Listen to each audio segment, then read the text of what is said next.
اور حضرت علی رضی اللہ تعالیٰ عنہ چونکہ جب بھی بات کرتے بڑی گہری کرتے، بڑی منطقی، بڑی فلسفی اور بڑی قرینے قیاس بات کرتے. کسی نے کہا آپ کو حضور سے کتنا پیار ہے، تو مولا علی فرمانے لگے صحرا کا علاقہ ہو، گرمی کا موسم ہو، پیدل سفر ہو، پانی پاس نہ ہو، فرمایا اس موسم میں جتنا کسی پیدل چلنے والے کو پانی سے پیار نہیں ہوتا. میرے ایک دوست ہے، وہ کہا کرتے ہیں کہ حضرت صاحب یہ گرمیوں میں جب میں روزہ کھولتا ہوں تو گلاس پانی سے میرا کچھ نہیں بنتا، میرا دل کرتا ہے ٹوٹی کا پائپ لگاؤں منہ میں. یہ پانی سے جو پیار ہوتا ہے نا، یعنی آپ درجنوں سینکڑوں نعمتیں چن لیں دسترخوان پر جو پانی ہوتا ہے نا، اس کے بغیر گزارا نہیں ہوتا. مولا علی کی بات تو سمجھنا، مولا کائنات کیا فرماتے ہمیں حضور سے اتنا پیار ہے کہ گرمی کا موسم ہو، صحرا کا علاقہ ہو، پیدل سفر ہو، یہ کبھی آپ اس موسم میں جس کو دیر ہو گئی ہو پانی نہ پیا ہو، ذرا اس کو دیکھے نا، پانی پانی پانی پانی کرتا پھرتا ہے. فرمایا جس طرح گرمی کے موسم میں صحرا کے علاقے میں پیدل چلنے والے مسافر کو جتنا پانی سے پیار ہوتا ہے نا، مجھے اس سے بھی بڑھ کر مدینے والے محبوب سے پیار ہے. یہ کیفیت آپ سمجھیں، اس ذوق کو آپ سمجھیں. سورہ حشر کو دیکھیے گا، فرمایا وَلَا تَكُونُوا كَالَّذِينَ نَسُوا اللَّهَ فَأَنسَاهُمْ أَنفُسَهُمْ. ان لوگوں کی طرح نہ ہو جانا جنہوں نے اللہ کو بھلا دیا تو اللہ نے پھر انہیں ان کا اپنا آپ بھی بھلا دیا. انہیں اپنی بھی ہوش نہیں رہی، وہ ایسے مسائل میں گھر گئے، وہ ایسی آزمائشوں میں الجھ گئے، وہ ایسی دنیا داری کے اندر الجھے کہ انہیں اپنا بھی پتہ نہ چلا. اب تو ڈھونڈتا پھرتا ہوں اقبال اپنے ہی آپ کو، اب تو ڈھونڈتا پھرتا ہوں اقبال اپنے آپ کو، آپ ہی گویا مسافر، آپ ہی منزل ہوں میں. جب انسان خدا فراموش ہوتا ہے تو خود فراموش ہو جاتا ہے. ہمارا بڑے زمانے سے تکیہ ہے، کبھی امریکہ پر، کبھی یورپ پر، کبھی برطانیہ پر، کبھی مالداروں پر، کبھی اسلحے والوں پر. اس کا نقصان یہ ہوا کہ اپنا کوئی وجود نہیں رہا، اپنا کوئی نظریہ نہیں رہا، اپنی کوئی سوچ نہیں رہی. ایسے محسوس ہوتا ہے کہ کوئی منشور نہیں، کوئی دستور نہیں، لگام منہ میں ہے اور اس کا سرا کسی کے ہاتھ میں ہے، وہ جدھر چاہتا ہے ہمیں گھما لیتا ہے. اللہ فرماتے ہیں یوں نہ ہو جانا کہ تم رب کو بھلا دو اور پھر تمہیں اپنا آپ بھی بھول جائے. اولئک ھم الفاسقون. فرمایا یہ وہ لوگ ہیں جو نافرمان ہیں اللہ کے، یہ نافرمان ہے. جب یہ نظریہ بن گیا، جب یہ ذہن بن گیا کہ پیدا اللہ نے کیا ہے، دینا اللہ نے ہے، عطا کرنے والا اللہ ہے، نوازنے والا اللہ، تو پھر ساری توجہ دنیا داروں کی طرف رکھنا. میں اللہ والوں کی طرف توجہ رکھنے کا قائل ہوں، میں وہ سمجھتا ہوں، ہم اس چیز کے قائل ہیں، لیکن وہ بھی کوئی آستانہ ہے کہ جہاں حق مرشد کا نعرہ تو بڑا لگے پر رب کا نام ہی نہ سننے کو ملے. یہ بھی کوئی بات ہوئی کہ جہاں یہ تو نعرہ زور سے لگے کہ جیوے جیوے مرشد جیوے، لیکن استغفار کا درس ہی نہ ملے. یا ہر وقت یہ بتایا جائے کہ یہاں آ گئے تو بچ گئے. کیسے بچیں گے؟ میرے رسول پاک علیہ السلام کا دروازہ سب سے بڑا دروازہ ہے، حضور کا دروازہ سب سے بڑا دروازہ ہے. لیکن میرے دوستو یاد رکھنا، نبی پاک علیہ السلام نے بھی لوگوں کو جب رستہ دکھایا ہے تو رب کریم کا رستہ دکھایا ہے، اللہ کا رستہ دکھایا، اللہ کریم کا رستہ دکھایا. لوگوں رب کی طرف توجہ کرائی. میرے رسول کریم سید عالم صلی اللہ تعالی علیہ وسلم نے لوگوں کی اللہ کی جانب توجہ کرائی اور لوگوں سے یہ کہا کہ وہ اپنے رب کریم کی جانب اپنا ذہن رکھیں، اپنی توجہ اپنے اللہ کی جانب مبذول کریں. یہ بات کو اچھے طریقے سے سمجھیے گا. علم اللہ تبارک و تعالی عطا کرتا ہے تو اسے اللہ کی عطا ہی سمجھنا چاہیے. کچھ لوگوں کے پاس علم ہوتا ہے پر علم نافع نہیں ہوتا، وہ ٹامک ٹونیاں مارتے رہتے ہیں ساری زندگی. علم کو اللہ کی عطا سمجھیں، اپنی عقل پر، اپنے شعور پر زیادہ بھروسہ نہ سمجھیں، نظر اللہ پہ رکھیں. حضرت مولا علی شیر خدا کرم اللہ تعالی وجہہ الکریم سے کسی نے پوچھا تھا بڑا عالم کون ہوتا ہے؟ ہمارے ہاں تو اب وہ والے عالم پائے جاتے ہیں نا علم ماشاءاللہ، جو ممبر پہ بیٹھتے ہیں تو دعوے ہی دعوے. ممبر پہ بیٹھتے ہیں تو دعوے دعوے ہیں. اس طرح کے عالم ہمارے یہاں پائے جاتے ہیں. وہ ہر بات میں دعویٰ کرتے ہیں میں یہ کر دوں گا، میں وہ کر دوں گا. یہ مزاج علماء کا نہیں. حضرت علی المرتضیٰ سے کسی نے پوچھا بڑا عالم کون ہوتا ہے؟ فرمایا بڑا عالم وہ ہوتا ہے کہ جسے مسئلے کا پتہ نہ ہو تو وہ کہہ دے مجھے نہیں پتا، میں پتہ کر کے بتاؤں گا. غلط بات بیان نہ کرے. امام مالک سے کسی نے کوئی مسئلہ پوچھا تو آپ فرمانے لگے مجھے اس سوال کا جواب نہیں آتا. ہمارے بزرگ سمجھاتے کیا ہے؟ وہ کہنے لگا آپ اتنے بڑے امام ہیں تو اس سوال کا جواب نہیں آتا. فرمانے لگے اگر مجھے ہر سوال کا جواب آتا پھر تو میں خدا ہوتا. مجھے ہر سوال کا جواب نہیں آتا. مجھے تو اتنا آتا ہے جتنا میرے رب نے مجھے عطا کر دیا. اپنی نظر اللہ پہ رکھیں. نکل آئیں اس معمے سے باہر کہ میں کوئی بلا ہوں، مجھے بڑا پتا ہے، میرے پاس 6 ڈگری ہیں، مجھے 10 جگہ پہ تدریس کا شغف حاصل. اس سے نکلیں باہر. قرآن مجید دیکھیے گا اللہ تعالیٰ نے ارادہ قدرت فرمایا کہ میں حضرت آدم کو بناؤں گا. پھر بنانے کے بعد فرمایا فرشتوں سجدہ کرو آدم کو. سب نے سجدہ کیا الا ابلیس ابا واستکبر وکان من الکافرین. سب نے سجدہ کیا سوائے ابلیس کے. اس نے انکار بھی کیا، تکبر بھی کیا اور کافروں میں سے ہو گیا. تو یہ جب اللہ تعالیٰ نے سجدہ کرایا تو کیسے کرایا؟ اللہ تبارک و تعالیٰ نے نا حضرت آدم کو علم سکھایا خود. وعلم آدم الاسماء کلہا. خود اللہ فرماتے ہیں کہ میں نے جناب آدم علیہ السلام کو تمام اشیاء کے نام سکھائے، سب اشیاء کے نام سکھائے. تو وہ چیزیں پھر میں نے نا اللہ فرماتے ہیں میں نے فرشتوں پہ پیش کی. میں نے کہا کہ بتاؤ ان کے نام کیا ہے. تو فرشتوں نے جو جواب دیا وہ سمجھنے والا ہے. اللہ نے چونکہ خود علم سکھایا تھا حضرت آدم کو، جناب آدم سکھایا تھا، لیکن فرشتوں کو نہیں سکھایا تھا. تو اللہ کریم نے فرمایا فرشتوں یہ بتاؤ ان چیزوں کے نام کیا ہیں. تو فرشتے کیا کہتے ہیں؟ فرشتے عرض کرتے ہیں قالوا سبحانک لا علم لنا. آپ کبھی یقین کریں اس چیز کی لذت لیں تو مزہ آ جائے. کہا قالوا سبحانک، کہنے لگے تو پاک ہے. قالوا سبحانک، کہنے لگے تو بھئی آدم علیہ السلام کو نام سکھا لیے، پھر فرشتوں کے سامنے وہ چیزیں پیش کر کے کہا ان چیزوں کے نام بتاؤ. تو فرشتے کیا کہتے ہیں؟ کہتے ہیں قالوا سبحانک تو پاک ہے، لا علم لنا ہمارے پاس کوئی علم نہیں، الا ما علمتنا ہمیں تو اتنا پتہ ہے جتنا تو نے ہمیں سکھا دیا. ہمیں تو اتنا پتہ ہے جتنا تو نے ہمیں، لا علم لنا ہمارے پاس کوئی علم نہیں ہے، اتنا ہی پتہ ہے جتنا تو نے ہمیں سکھا دیا ہے، اس سے زیادہ ہمارے پاس علم. اور یہ کیوں تو نے ہمیں جتنا سکھایا اتنا پتہ ہے. فرشتے یہ نہیں کہتے یا اللہ تو زیادہ سکھا، آدم کو دیا تو ہمیں بھی دے. یہ نہیں فرمایا. فرمایا انک انت العلیم الحکیم. اے اللہ تو علم والا بھی ہے اور حکمت والا بھی ہے. تجھے پتہ ہے کس کو کتنا دینا ہے. جتنا تو نے مناسب سمجھا جناب آدم کو دیا، اور جتنا تو نے بہتر سمجھا وہ تو نے ہمیں عطا فرمایا. تو اگر آپ کے پاس علم ہے، کہیں نالج ہے، اس کو اللہ کی عطا سمجھو. ہمارے ہاں بہت سارے لوگ بن کے بیٹھ جاتے ہیں. میں اکثر کہتا ہوں کہ پھر وہ دعوے کرتے ہیں میرے علاقے والے جاہل ہیں، میرے شہر والے جاہل ہیں، میرے خاندان والے پڑھے نہیں. یہ آپ کا دعویٰ ہے، یہ آپ کو خراب کر دے گا. ہم نے بہت سارے ایسے لوگ دیکھے جو بہت بڑے عالم تھے، لیکن اللہ جب لینے پہ آیا تو عقل ہی لے گیا، شعور ہی چلا گیا، حافظے ختم ہو گئے. آپ دیکھتے ہیں بڑھاپے میں کچھ لوگ ایسے ہوتے ہیں کہ جن کو یہ بھی یاد نہیں رہتا کہ میرا نام کیا ہے، میں کہاں ہوں، مجھے کدھر جانا ہے. اس وقت سے اللہ کی پناہ مانگیں اور اپنی نظر اپنے رب کریم کی جانب رکھیں.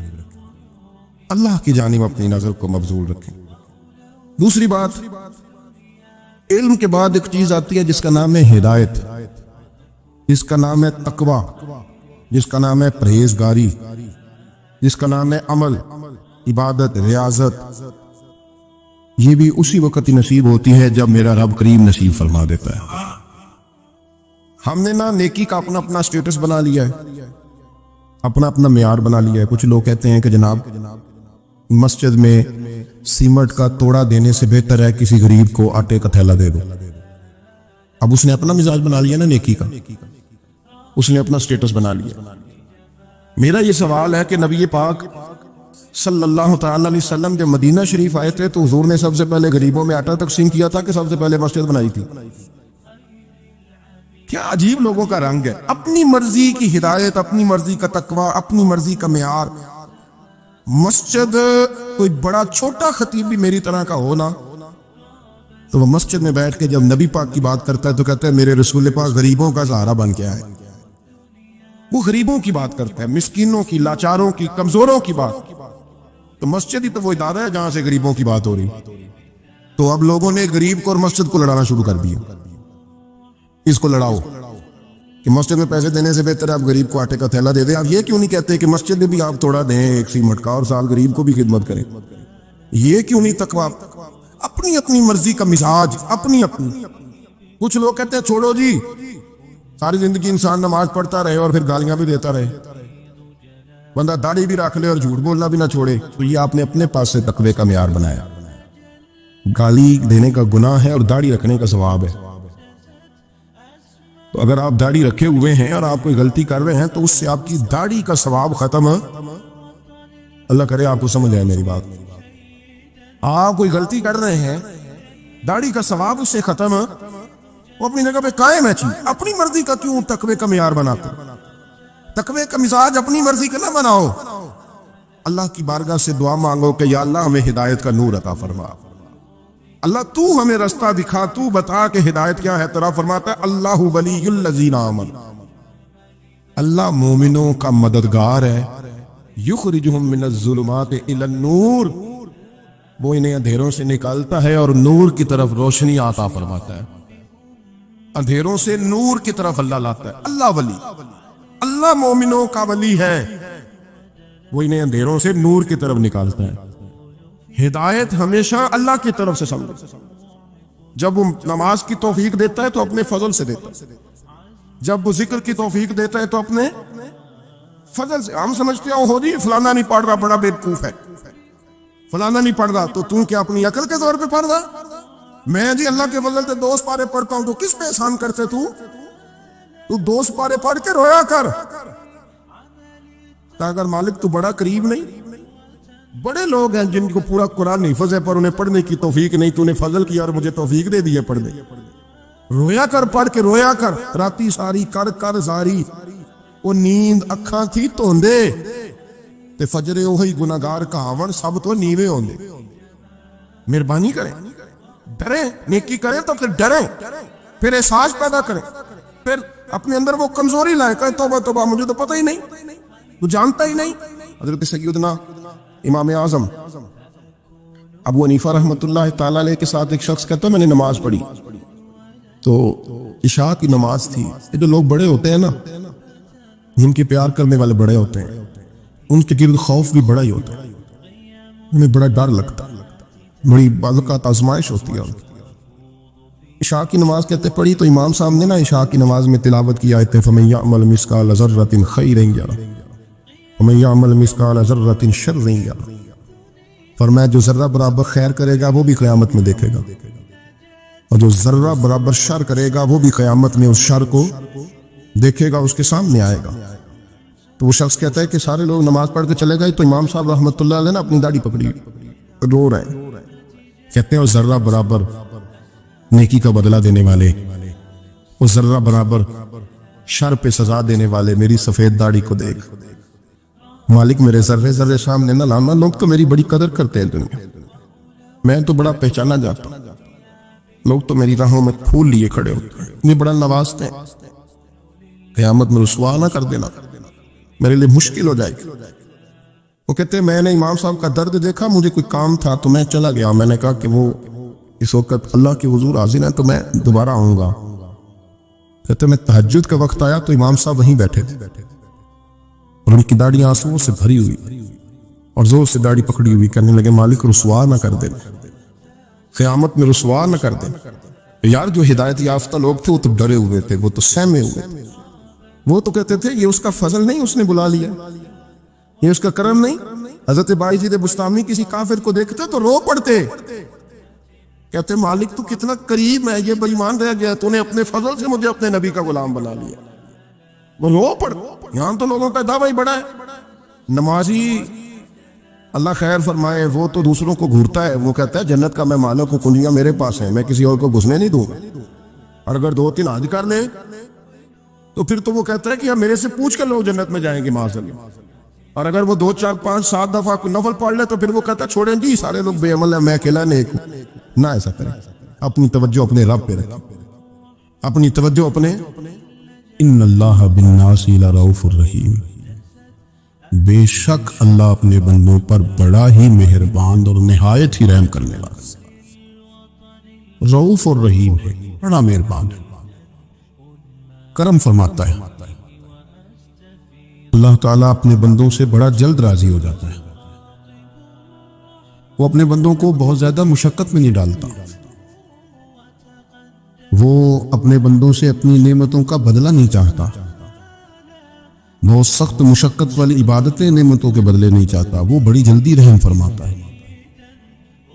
ماں پیار کرتی ہے اپنے بچے سے لیکن وہ ناراض بھی ہو جاتی ہے بعض چیزوں میں، بعض معاملات اس کا دل بھی دکھاتے ہیں، بعض جگہ وہ رو کے یہ بھی کہتی ہے کہ تو نے میری محبت کا کوئی نتیجہ نہیں مجھے دیا، میری ساری کمائی تو نے ضائع کر دی۔ والد بہت ساری جگہوں پہ ناراض ہوتا ہے، شکوہ کرتا ہے، کہتا ہے میری بیماریوں کی، پریشانیوں کی، بڑھاپے کی، کمزوریوں کا سبب بیٹے تو ہی بن گیا، یہ ساری تکلیفیں تو ٹھیک ہو جائیں تو میری شاید عمر بھی بڑھ جائے، صحت بھی ٹھیک ہو جائے، میں زیادہ دیر جوان رہ سکوں۔ ناراض ہوتے ہیں ماں باپ، اسی طرح ماں باپ راضی بھی ہو جاتے ہیں، وہ بڑی جلدی راضی ہو جاتے ہیں۔ میں اکثر کہتا ہوں کہ والد کو راضی کرنے میں 5-7 منٹ لگ جاتے ہیں، اماں تو 1.5-2 منٹ میں راضی ہو جاتی ہیں۔ ابا جی کو 5-7 منٹ لگتے ہیں، کئی دفعہ کہنا پڑتا ہے، کوئی دلائل دینے پڑتے ہیں، لیکن والدہ کے لیے تو کچھ بھی نہیں، آپ نیرا جا کے پیروں میں بیٹھ ہی جائیں، کچھ بھی نہ کریں، آپ پورا روئیں، نہ رونے والا منہ ہی بن جائے تو اماں تو نرم ہی نرم ہے، جس وقت جو مرضی آپ کرا لیں ہو گیا۔ اللہ تبارک و تعالیٰ بلا مثال و بلا تشبیہ سمجھانے کے لیے عرض کرتا ہوں، اللہ بھی بعض معاملات میں اپنے بندوں سے ناراض ہو جاتا ہے، وہ کہتا ہے میں تکبر کرنے والوں کو پسند نہیں کرتا، وہ کہتا ہے فسادی پسند نہیں ہے، وہ فرماتا ہے کہ راہوں میں کجی کرنے والے پسند نہیں ہیں، وہ فرماتا ہے کہ بدعہدیاں کرو گے تو میں صبح قیامت تم سے سوالات کروں گا۔ اللہ تبارک و تعالیٰ بہت ساری چیزوں کو ناپسند کرتا ہے، ناراض ہو جاتا ہے، بلکہ نبی پاک صلی اللہ تعالیٰ علیہ وسلم نے فرمایا تم بات کرتے کرتے کوئی ایسا جملہ بول دیتے ہو کہ رب اتنا ناراض ہوتا ہے کہ تمہیں پتہ بھی نہیں ہوتا، تمہارے لیے جہنم کا فیصلہ کر دیتا ہے۔ اس لیے پہلے تولو پھر بولو، خود اپنے لفظوں کی تو تم پہرے داری کرو نا کہ میں کیا کہہ رہا ہوں۔ کوئی ایسا جملہ، کوئی ایسی بات وارثہ مان کری نہ وارثہ نہ، کوئی ایسی بات نہ تمہاری زبان سے نکلے۔ اور حضور یہ بھی فرماتے ہیں، اس کا دوسرا پہلو بھی ہے، بعض اوقات تم بات کرتے ایسا جملہ کہتے ہو وہ اتنا راضی ہوتا ہے کہ تمہارے لیے جنت کا فیصلہ فرما دیتا۔ مسلمان کو اب یہ حکم ہے، اس ساری گفتگو کا نتیجہ یہ ہے کہ وہ اپنے جذبات پر، خیالات پر، نگاہوں پر، زبان پر، کانوں پر تھوڑی توجہ دے، بے لگام نہ بنے، بے ترتیب نہ بنے، جو طبیعت میں آئے کار نہ گزرے، تھوڑا سا نہ سوچے سمجھے اور تھوڑا سنبھل کے چلے، کبھی ان کاموں کی طرف نہ جائے جن سے رب ناراض ہو جاتا ہے۔ ان کاموں کی طرف بڑے جن سے اللہ راضی ہوتا ہے۔ میرے نبی پاک صلی اللہ تعالیٰ علیہ وآلہ وسلم نے ارشاد فرمایا، بعض احادیث میں لفظ یہ ہے کہ اللہ اپنے بندوں کو دیکھ کے مسکراتا ہے جو اس کی شان کے لائق ہے۔ جس ترتیب سے ہم مسکراتے ہیں، جس ترتیب سے ہم روتے ہیں، جس ترتیب سے ہم کسی بات کا اظہار تشکر کرتے ہیں، خدا ان باتوں سے پاک ہے۔ اب بہت ساری حدیثوں میں آیا کہ وہ مسکراتا ہے، تو کیا مطلب ہے مسکرانے کا؟ تو علماء تفسیر نے لکھا مسکرانے کا مطلب یہ ہے کہ وہ بڑا ہی راضی ہوتا ہے اپنے بندے سے، بڑا راضی ہوتا ہے، یہ مطلب۔ ایک تو مسکرانے کا مطلب یہ ہے کہ وہ بڑا راضی ہو گیا، وہ مسکرا دیا اپنے بندے پہ۔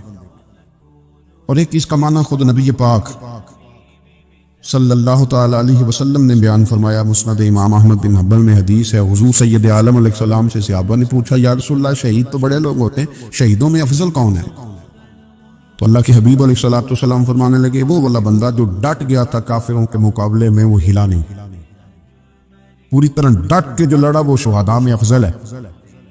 حضور فرماتے ہیں وہ جنت کے بالا خانوں میں سیر کرے گا اور رب اسے دیکھ کے مسکرائے گا، رب اسے دیکھ کے مسکرائے گا، اللہ تعالیٰ مسکراتا ہے اسے دیکھ کے۔ اور اگلے جملے میں حضور نے وضاحت کر دی، فرمایا جب رب دنیا میں کسی پر مسکراتا ہے نا تو اس کا معنی یہ ہے کہ قیامت میں پھر اللہ اس سے حساب کوئی نہیں لے گا۔ جس پر اللہ دنیا میں مسکرا دیا اس سے کوئی حساب، تو وہ کام ڈھونڈنے چاہیے نا جس سے اللہ مسکرائے۔ ویسے کبھی ہم ایسا کرتے ہیں کہ نہیں کہ کسی کو راضی کیا جائے؟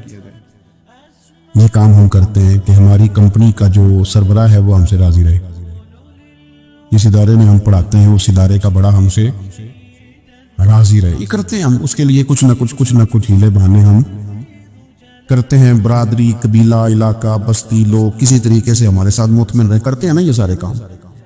اس میں تھوڑی مشکل بھی ہمیں آتی ہے، لیکن کرتے کیا کریں؟ گھر میں بھی کئی دفعہ ایسا ماحول بنانا پڑتا ہے۔ چلیں ایک اور میٹھی مثال دیتے ہیں، زیادہ سمجھ میں آئے گی۔ چھوٹا بچہ خوش رہے، آپ اس کے لیے محنت نہیں کرتے؟ وہ چھوٹا ہے، اس کو خوش کرنا فرض ہے ابا پہ۔